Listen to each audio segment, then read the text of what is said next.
Hey, it's Dan Ozer. We're going to have a webinar today on choosing a camcorder for live production. We've got much more material than I think we can cover comfortably in 30 minutes, so I'm just going to jump right in. If you have any problems, I'm monitoring the YouTube page. You can watch this on my website, or you can watch this on the YouTube page. If you go to the YouTube page, which you can reach by clicking the YouTube logo on the bottom of the player, you can leave comments, and I'll be monitoring them during the presentation. So if there's problems with the audio, or if there's problems with the video, just please let me know in a comment on YouTube. Okay, so let's jump right in.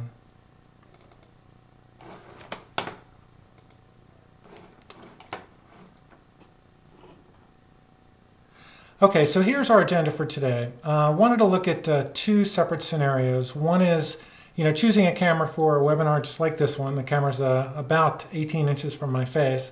And, do you need to spend $3,000 or more on a camcorder for a presentation like this or not? I wanted to evaluate the quality of both embedded webcams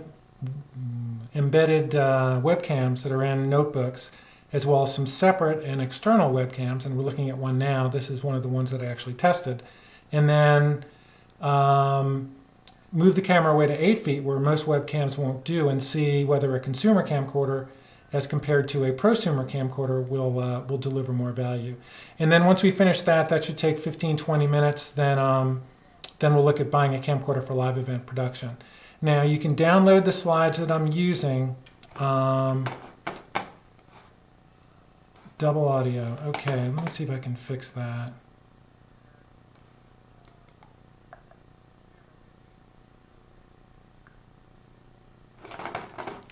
Okay, sorry. I'm getting live messages on YouTube, and that was not the problem with our audio. It was the problem on location. So let me just stop with that. Okay, so here's, as I said, the question is, does an inexpensive webcam or webinar or embedded webcam or external webcam do, or do you need a camcorder for high quality webinar production? And the test that I did, I looked at 5 devices. We'll look at those in a second. I looked under optimal lighting conditions, where I've got 2 soft boxes in front of me, 2 soft boxes behind me. And then I looked at typical office lighting, where I shut off the soft boxes and just went with overhead fluorescence. And then I looked at full screen and webinar view, and you'll see examples of all these in a second. So just to let you know, I produced all tests in Wirecast 5.01, which is what I'm broadcasting with today. I used a 720p project, encoding the video to disk at 5 megabits per second using X.264 compression. I'll make those available on the same webinar page right after the webinar. And I performed all tests except the first one on an 8-core Mac Pro, so I had plenty of horsepower for the test I was performing. And again, we're going to look at a bunch of slides, and I'm going to have to go through them fairly quickly. If you download the handout, which should be available on the webinar page you're viewing from on my website, refresh your web page, because I put it on there about 10 minutes ago. So if you logged in more than 10 minutes ago, the link won't be there. And I apologize if you have to resync the video presentation once you do that. But it's up there now, so if you want to wait out till the end and get it, you can do that as well. So here are the 5 products that I looked at. This is the notebook that I use 99% of the time. It's a pretty powerful notebook from HP, but it's got a very, very teeny webcam on top. And the question is, that's really easy to use, but what kind of quality does it put out? And then, if you spend between $35 and $70, how much does the quality improve? This is actually the webcam that I'm broadcasting with now. And we'll look at examples of the video quality in a moment. So this is, this says it's 1080p capture, but you don't really know how many pixels are involved in the imaging sensor itself. Whereas this is a much more expensive but much bigger webcam, and it's 4.6 inches long, so it's got a lot more room for imaging hardware, CCDs, and glass. And it's also got a light on the front and 720p capture with 2 megapixel an imager. So you should get pixel for pixel quality at 720p, and we'll see if that is reflected in the output quality. And then I jumped up to a consumer camcorder. This is about a $900 camcorder, a few years ago. It was a high-end, consumer camcorder, but it's really, it's really a consumer camcorder. It's not a wolf in sheep's clothing here. It really is a consumer camcorder. Probably buy one like this in the $500 to $600 range today. And then at the top of the line I looked at was the AG HMC 150, which is kind of my go-to ABC HD camcorder. It was manufactured in 2009, 2010. This is a fairly new one, but it's still being sold today. It costs about $2,600 on B&H, and it's it's very well reviewed. So a lot of people are still using this, and it's got a lot of nice features that we'll talk about towards the end of the webinar. With the first two webcams, I captured them either via USB or wireless, and the two cameras I captured using a Blackmagic deck link card. Okay, and I performed again 2 levels of tests: one with optimal lighting, 2 softboxes on me and 2 on the back wall. One for small screen webinar view, I called it, the other one full screen. And then I shut off the lights, turned on the fluorescence, and did the same tests. So this is the full screen view, optimal lighting. You can see the lighting in the background, and this is pretty well lit subject. And this is what I called webinar view. $2,600 camcorder is nice, but when you're looking at a 320 by 240 or a 400 by 300 video within a window, how much difference does it make? And that's why I looked at this view as well. Then I turned off the lights, went to fluorescent, and this is an example of what I saw in some of those tests. And then here's a webinar with typical lighting. So this is the webinar view where it's just a picture-in-picture as opposed to full screen. So I'm presenting the results kind of moving up the quality chain. So we started off embedded webcam to inexpensive external webcam. And on the left here, this is the embedded webcam. And this, the laptop's about 2 years old. Embedded webcams may have gotten a little bit bigger since then, or better since then, but I don't think we're going to see a vast amount of improvement. They're just put in spaces that are too small, and the lenses are very, very miniature, and the CCDs are very small. And this is the quality I saw with the embedded webcam on the left. And if you spend $40 to $60, this is the quality improvement that you see. And this is the webinar view. So this is the picture-in-picture. I didn't even show the full screen view for that comparison because it was pretty obvious that you're going to want to at least buy an inexpensive webcam if you're going to use a webcam. So what we noticed was, the color, sharpness, contrast, and smoothness during live playback improved very noticeably. And this was, this is a kind of leap from this is ugly to this is acceptable. I mean, if you look at the image on the left, most people would say, man, what is that guy doing? Or that's really substandard for a webinar. Whereas the one on the right is probably, pretty decent. Nobody would look at that and say, gosh, his equipment's awful. Or, you may, when you look at the other images that are available with some of the other cameras I tested, but, overall, I think the integrated webcam is the only one where I really said, man, I wouldn't want to use that. So if I'm doing a webinar, even if my notebook has an integrated webcam, I'm going to buy an inexpensive external webcam because it's larger, it's got better optics, it's got better imaging hardware inside. And again, I'm doing this webinar on an external Logitech. So the next gradation I did was inexpensive external to high-end external. So this is the Logitech C16. That's the one I'm using for this webinar. That's $40. This is the Logitech Broadcaster, and this is a $200, 720p with a 2 megapixel imager webcam. And this is the full screen view. And I think this is the one where you see the most quality difference. The image on the left, the white balance is off, the face is a little bit red. You're seeing a little bit of lens distortion. And on the right, you have much more accurate skin tones. The background is much closer to what it should be, which is a light blue. And you really do see a higher quality image on the right than you do on the left. neither one of these is going to win any awards, but at the other extreme, nobody's going to look at either one of these images and say, hey, what was he thinking by using that webcam? So in conclusion, I think the image is sharper. You get superior color, contrast, and white balance with the higher end webcam.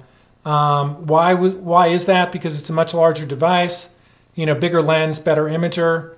The broadcaster also has some interesting features you might want to consider looking for. One is a microphone port. The other is a front light. And I guess finally that unit is a Wi-Fi unit, can actually broadcast to Ustream without using a computer. So that's kind of the unique selling proposition of the broadcaster. Either way, I think if you really want to make a better impression with a webcam, webcams are always going to be more convenient than camcorders.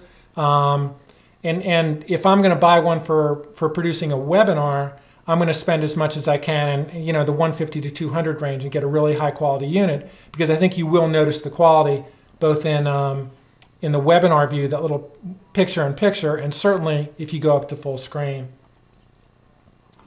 So the next gradation I did was high-end external to consumer camcorder.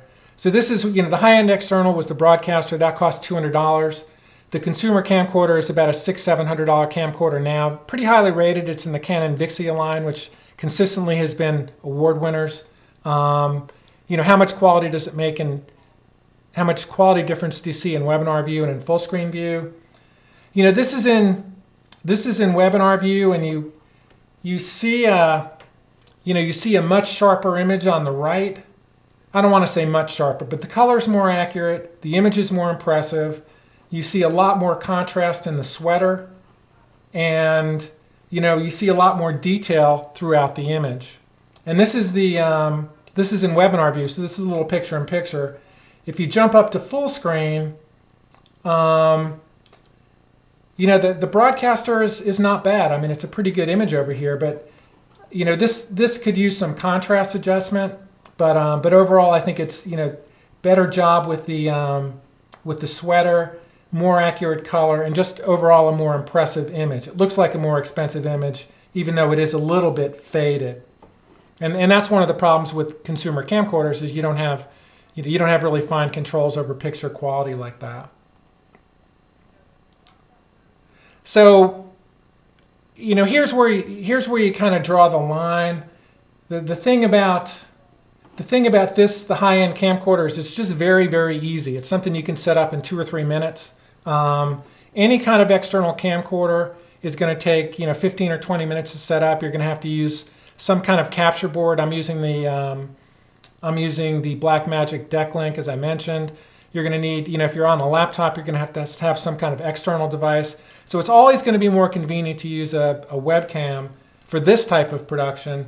And I think the picture is better when you look at it from the consumer camcorder, but it's not light years better. And it really is a convenience versus quality decision you're going to have to make. Okay, you can look at the pictures as well as I can, so you can make your own conclusion. I think it is a pretty significant jump in quality, and you may see that a little bit more when you look at the PDF as compared to what we're seeing on the webinar. And now we go to the consumer versus prosumer camcorder, and this is at a 3 to 4 foot distance. And so here's the consumer camcorder on the left, and here's the Panasonic on the right. And the Panasonic's got all the bells and whistles. It's got zebra stripes. It's got a lot of adjustments you can do. It takes a lot longer to set up, and when you're trying to be both the subject and the person adjusting the camera, maybe you don't get 100% of all the quality that you'd like to with a camera like that. Long story short, this image is a little bit, I wish I could focus manually. It looks like it's a little bit soft. This image is, on the left, the consumer camcorder is, it's got a better contrast range, and it looks even a little bit more impressive. And this is the webinar view. If we go to full screen view, I think the color on the Panasonic, the expensive camcorder, is a little bit better.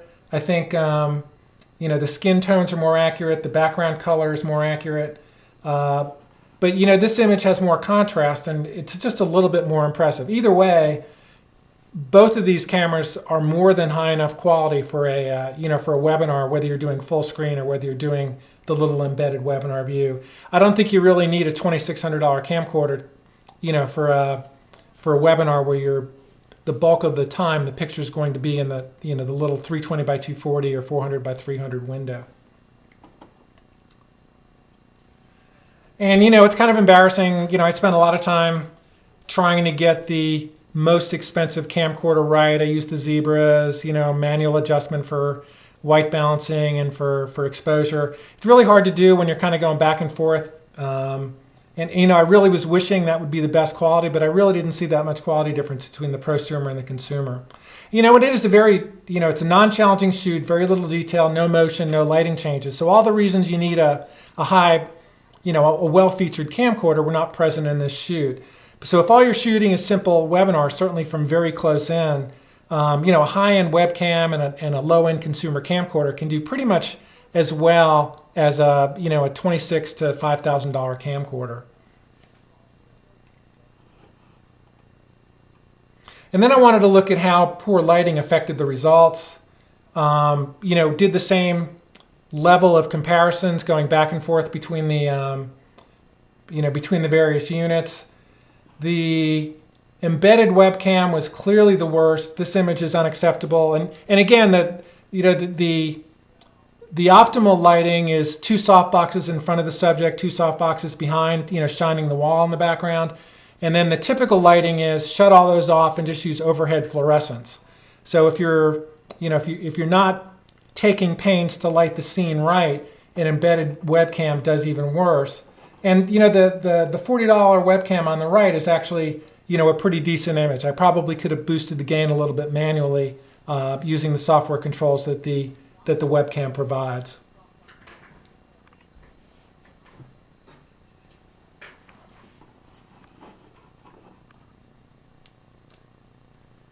And at same conclusion, I just don't think it's a good idea to use an embedded webcam for any kind of webinar where you're concerned about quality. And then inexpensive external to high-end external. This is the Logitech C615. This is the broadcaster here. I think the broadcaster image is substantially better. Again, I think it makes sense to spend $200 on a good quality external camcorder if you're buying for a webinar, because I think the quality does show through.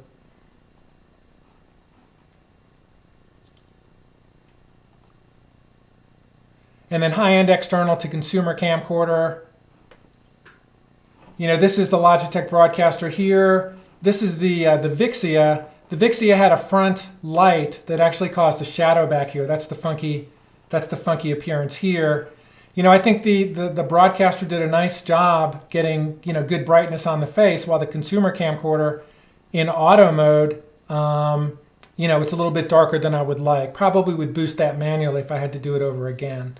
But this is a sharper, clearer image than this one here. So I think the broadcaster did a pretty nice job in the low light setting situation.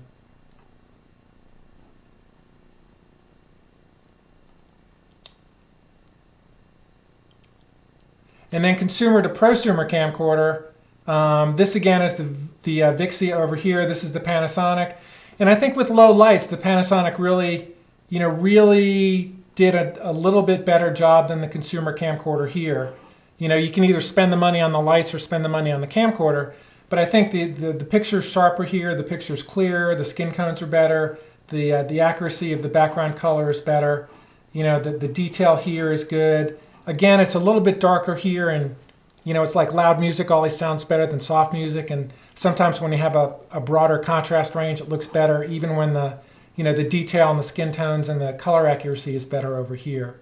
So, again, it's not night and day, though. You wouldn't look at either one of these images and say, hey, what was that guy thinking? Although, one of the reasons I've put lights on the back wall is because I think shadows are distracting. So probably would try this without the front light on the Vixia to eliminate the shadow back here. And if you play the videos, the videos are going to be up on the website where you can play them live. They're all between 2 and 3 minutes long. And if you play the the videos side by side, or you're playing one at a time, you'll notice that as the camcorders increase in price, they handle noise a little bit better. So when it gets really dark in the room, all the camcorders inject gain into the signal to boost the light, and that reflects as noise. And there's less and less noise as you move up the quality trail on the various devices. And then the importance of good lighting. I mean, this is the Logitech Broadcaster. This is the $200 webcam. This is the webcam with good lighting over here. Again, this is the 2 softboxes in front, 2 softboxes in back. This is with overhead fluorescence. And you just see, better skin tones here, more even lighting here than here. Here you've got shadows because, the lights are unevenly placed up on the ceiling. So I think that no matter which camera you use, you're well advised to get a $200 pair of softboxes, because it really does make a pretty significant difference in the overall quality of the video. And this is the same thing here. This is the Vixia. So this is the Vixia here with the softboxes on the right. This is the Vixia with the front camera light and overhead fluorescence. The shadows here. And again, you've got much more even lighting here. You've got a little bit better skin tones. I think a much more pleasing image when you actually light it well. And it really doesn't cost you that much to light them well anymore. It used to be, a light kit cost you $1,000, but now you can buy 2 softboxes for under $200. And I think it's a great investment. So what about at 8 feet? The only webcam that could actually produce a signal at 8 feet that could zoom in enough was the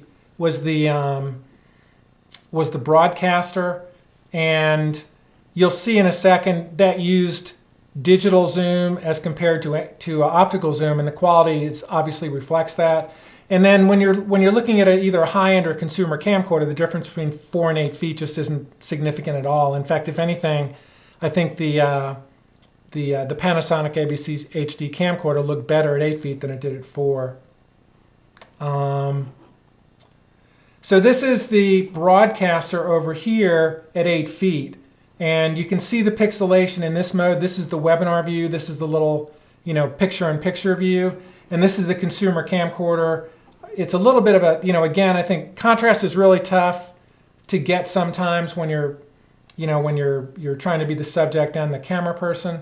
But you can see the pixelation here clearly. The image here is very smooth, no pixelation at all. And then when you look at the full screen view, the image is very contrasty, very, it looks like you applied the sharp filter in Photoshop or something. And it's basically just a very, very degraded image, both in still frame and especially when you play it back at full motion. And this is the consumer camcorder. Again, it looks almost identical between 4 feet and 8 feet. And then, I just didn't see any difference between the two camcorders at the 4 to 8 foot distance. The Panasonic didn't really, you just didn't see a lot of difference. This is the Panasonic at 4. This is the Panasonic at 8 feet. Probably would call this image at 4 better, but I think that's more of a ability to kind of adjust the contrast and the exposure a little bit. It's not caused by the fact that you're further away. And in this one, the Panasonic is, the focus here is not that great because I guess the automatic focus doesn't work too well at 4 feet. Focus is better here, and overall the image is very, very close. You don't see a lot of difference like you did with the Broadcaster.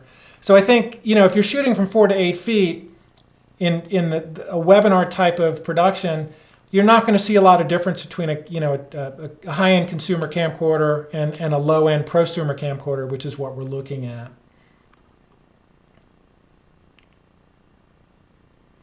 And the only thing that was kind of bothersome for me was the whole backlighting issue.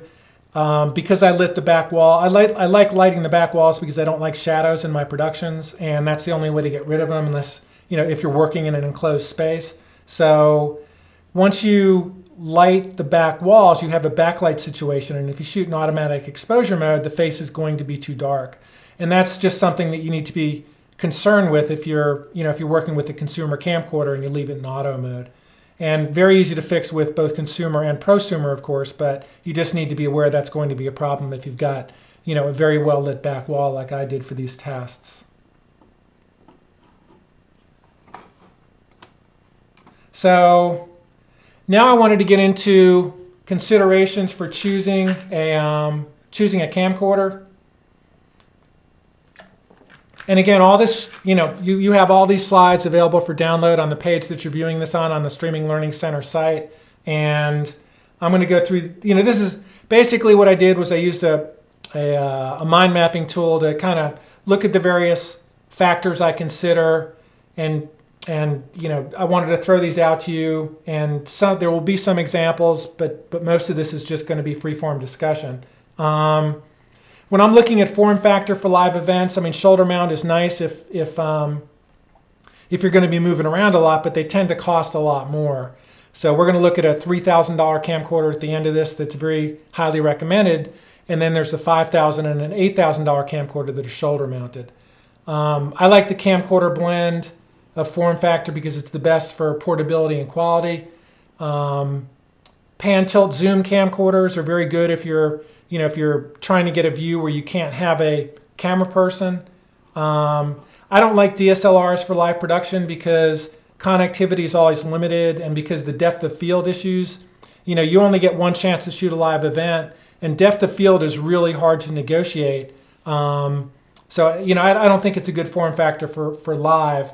And large sensor camcorders, again, depth of field can be challenging. So I would probably stay away from a large sensor camcorder unless I was going to be doing a lot of other type of productions where I could benefit from the increased depth of field.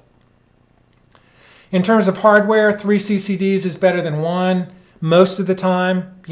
Every camcorder is different, and I've seen some 1 CCD camcorders that were better than 3 CCD camcorders, but for the most part, more is better.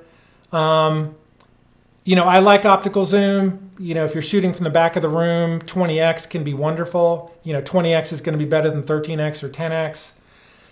On the other hand, I think there's a lot of cameras with detachable lenses, and I think the statistics show that probably 90% of the videographers don't use the detachable lenses because they don't need to, and those camcorders tend to be more expensive. So that wouldn't be a real high point for me. And then in the $2,000 to $3,000 range, I don't think there's a huge difference between CMOS and CCD quality. I think that was a big quality distinction 5 or 6 years ago, but I think they're probably close to the equivalent at this point. In terms of output, this is the output to your capture device or output to your video mixer. HDMI is going to be more affordable, but HDSDI is the standard. And at this point, I would pay another $500 to get a camcorder with HDSDI because all the mixers, or most of the mixers that are coming out now, are using that. Very few mixers, if any, use HDMI. Component is getting to be a pain anymore. So I think HDSDI is what I would look for when I was buying a prosumer camcorder. And then obviously you need XLR input. 1/8 input doesn't really cover it because you're getting a lot of different connections from a lot of different high-end devices when you're doing live event production. And if you're getting XLR from a soundboard, it's really nice to be able to put it directly into a camcorder rather than have an adapter like a Beach Tech unit. Manual gain control, if you have XLR, you probably have manual gain control, and you almost certainly have a headphone jack. In terms of storage, tape is dead. SD is very inexpensive, whereas proprietary cards tend to be very, very expensive. So I would prioritize SD over any kind of system that uses proprietary cards, like some of the Sony and Panasonic camcorders. And dual slots are very convenient. Not only can you kind of go from one to the other if you're recording long, but sometimes you can record to 2 SD slots simultaneously, and then you have either an instantaneous backup, or some camcorders can even do dual codec, where you get one form of compression to one SD card and another form of compression to another. One might be for streaming and one might be for production. So dual SD is where I would go. In terms of features that I look for in a camcorder, 2 levels of zebra stripes. We'll see an example of that in a second. Peaking indicators, we'll see an example of that as well. And then a waveform is an exposure meter that you don't see a lot. It kind of made its way into some camcorders. My Panasonic has it, but I'm not sure how widely it's been implemented. And this is what zebra stripes do.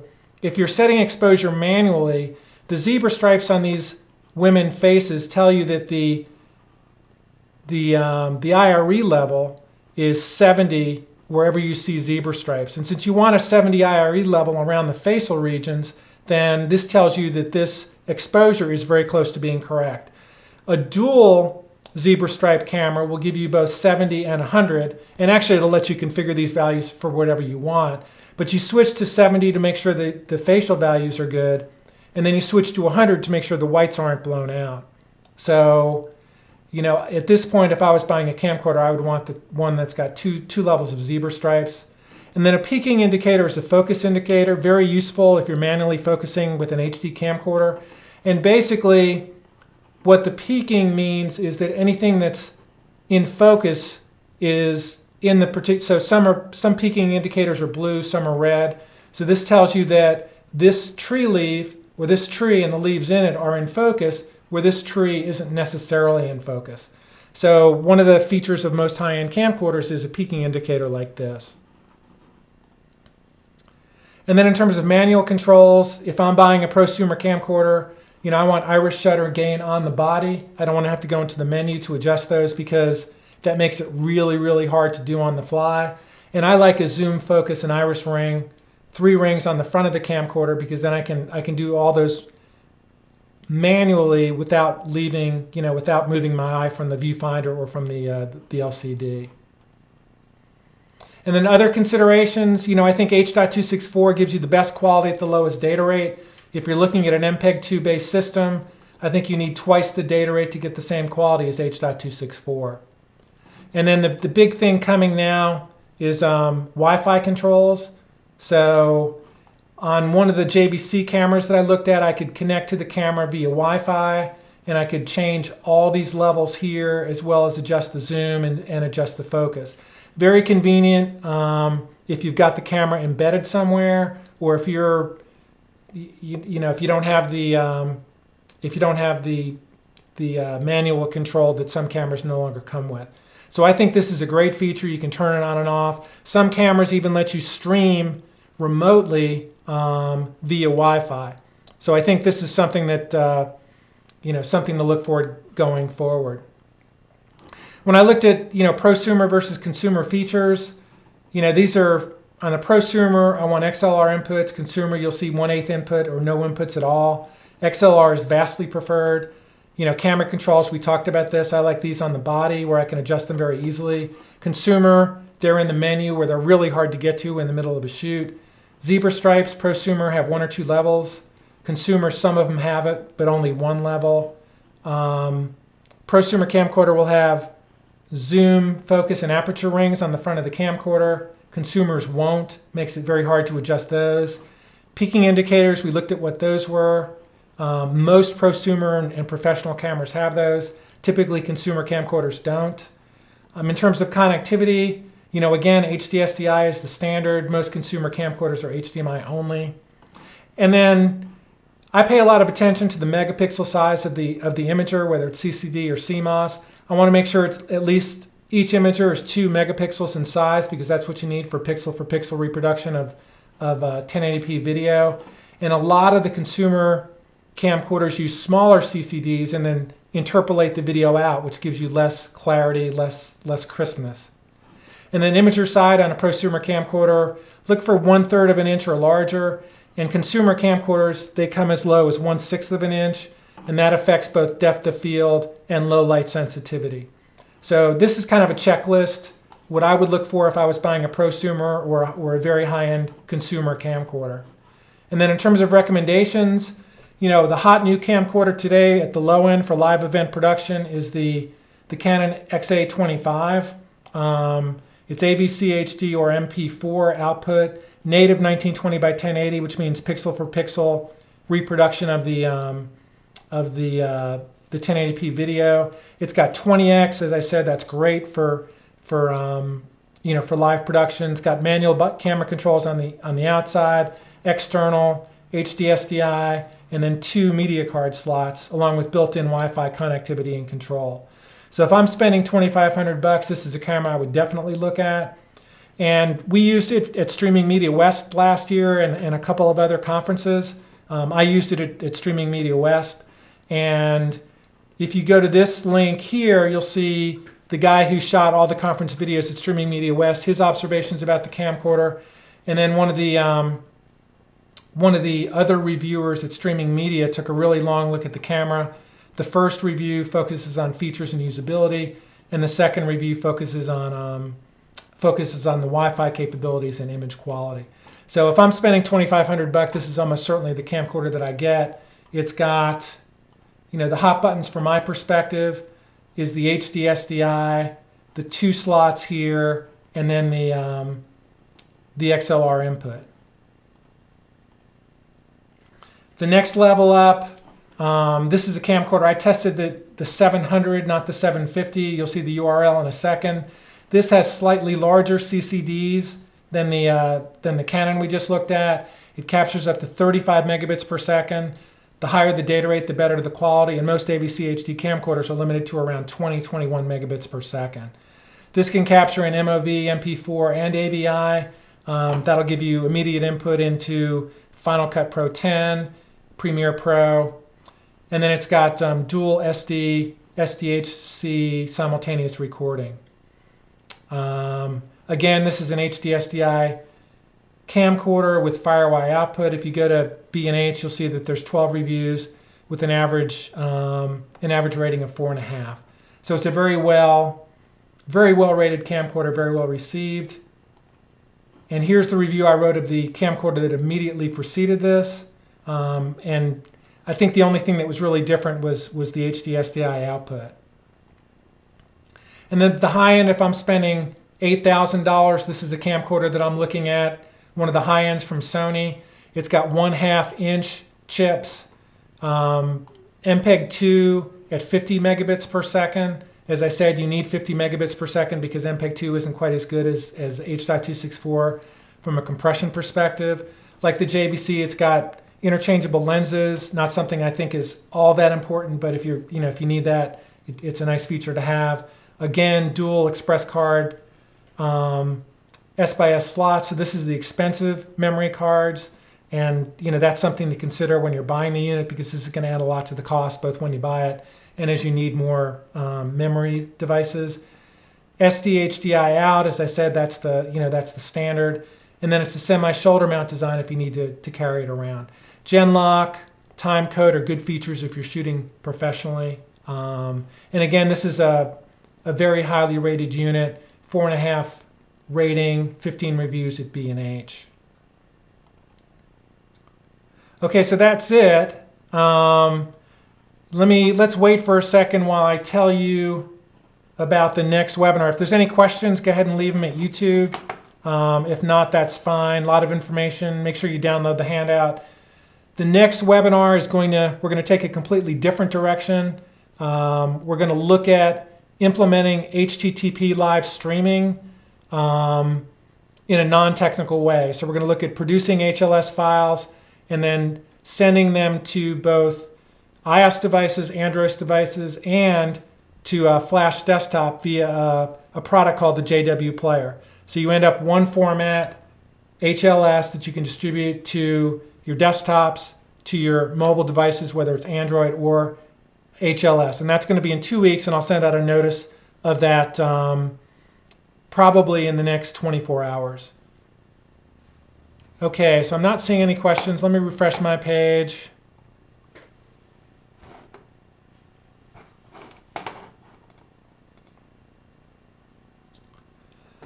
Okay, sorry for the rough start. Sometimes when you're working with 5 or 6 camcorders and webcams, it's harder to get things going than when you only have one. But we got through it, and I appreciate your coming. I appreciate your taking the time. If you have any questions, the email is showing, and I look forward to seeing you all at later webinars from the Streaming and Learning Center. That's it.